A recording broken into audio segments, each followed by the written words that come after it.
python leather is one of the most common types of snake leather available. It has a very distinctive pattern of irregular scales, giving the leather a high-end, unique look and feel. It's highly regarded in the fashion industry for purses, shoes, and belts. It can also have a shiny, glossy finish, adding to its luxurious appeal.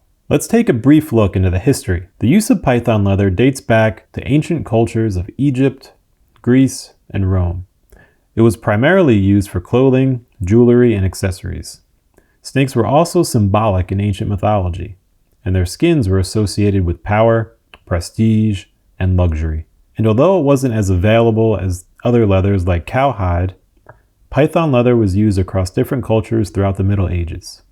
Often it was used to embellish clothing, accessories, and armor. However, the availability of this leather was still limited and reserved mostly for the social elite. With the expansion of global trade during the 15th through 17th centuries, snakeskin, including python, became more and more accessible to the European markets. Increased demand led to increased use of this among the upper classes. Moving forward, we saw increases in the advancements of technologies for tanning in the 19th century, when chrome tanning was introduced, and then we saw continued advancements through the Industrial Revolution that allowed for far more leather types to be produced in higher volumes and reach a lot more markets. As that has expanded into the 20th and 21st centuries, we see it used very often in the fashion industry, as designers have been using it for high-end, luxury leather goods. Let's take a really close look so you could see for yourself exactly what python leather is about. So here we have the top of a python leather hide zoomed in, and you could see some really interesting differences right from the start when compared to natural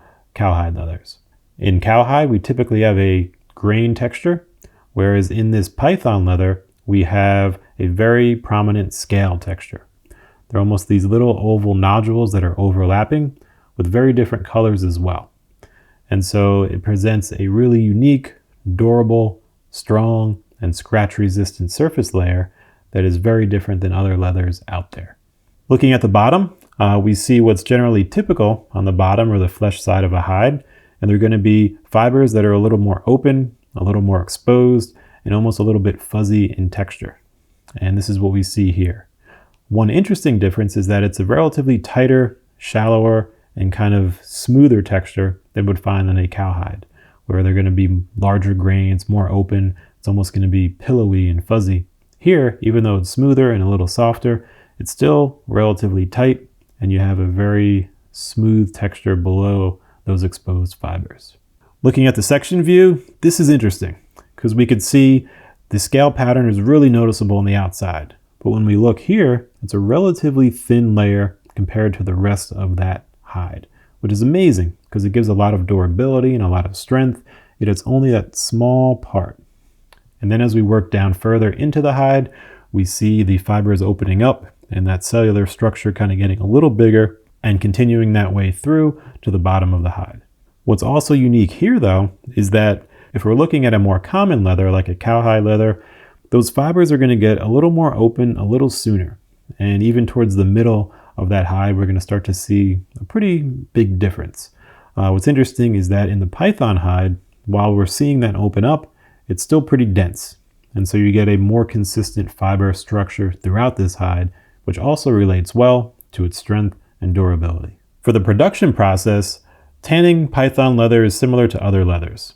And primarily in today's commercial marketplace, we see it being done either by vegetable tanning or chrome tanning. In vegetable tanning, the hides are soaked in tannins, which are natural astringents, usually from plants or tree bark. And in this process, it could take anywhere from weeks to months to produce a finished hide, and those hides are usually going to be relatively stiff and strong. The other method is chrome tanning, where the hides are soaked in chromium salts to do a similar process, and that takes just about 2 days to do, so it's much faster. Chrome tanning also yields a leather that is relatively soft and flexible, so it's going to be different than what you're getting from vegetable tanning. Most leather today, around 90%, is chrome tanned, and so most python leathers as well are going to be chrome tanned, which is a benefit in a lot of cases because it aids its flexibility while still keeping its strength. For cost, python leather is going to be anywhere around $40 to $80 per meter. You could certainly find some less expensive, certainly find some more, and there's a few caveats to keep in mind as well. When buying like a snakeskin or a python hide, you're usually going to only be able to purchase it by the hide. So whereas in cowhide leather, you can get it, by the hide, the half hide, square foot. The python is going to be usually just by the hide.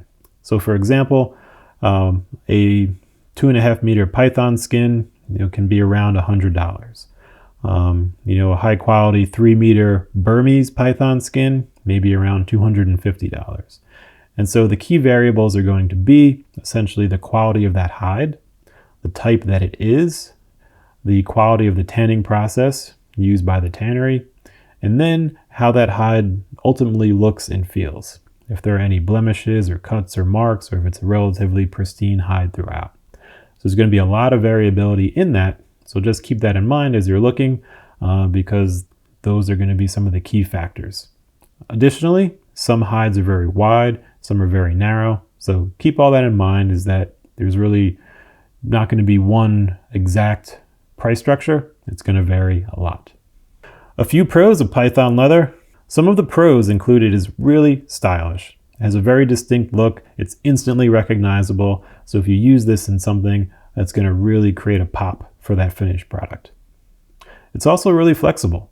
Given that it's mostly, a chrome tan processed leather, it's going to retain that strength while also being relatively soft and flexible, which can work great for different leather goods. If you're using it in, like a wallet or a belt or something, you're going to like that flexibility.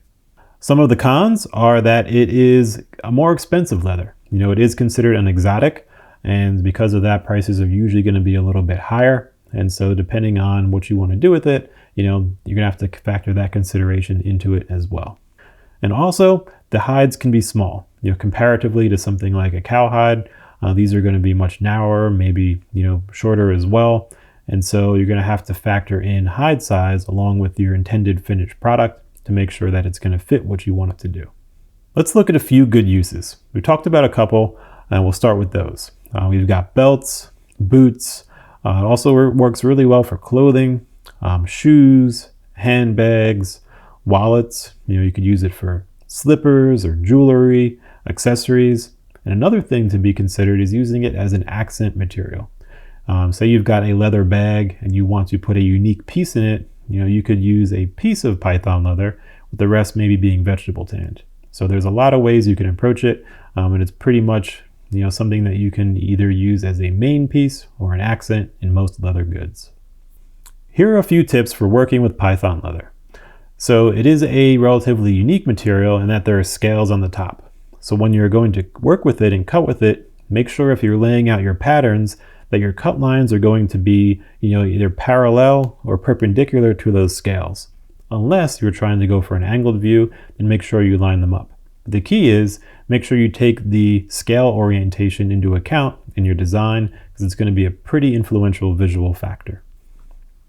Another thing to keep in mind is that there are those scales. So if you are marking cut holes or using an awl or an iron or something that is integral to your design, you want to make sure that you start that usually from the back of the hide. And that way you can more accurately mark everything, given that it's a flatter surface and doesn't have those scales on it. There's certainly going to be a few techniques that you may alter a little bit, given that you've got that scale on top. So just get a scrap piece if you can. Practice with your tools to make sure that you're in good shape when you're using the actual material, so that your finished project comes out nicely. So there you have it, a look into the really unique python leather. It has some really strong, durable characteristics. It's eye-catching. You're going to instantly notice what it is. And if you use it in a project, it'll likely give you some really great results.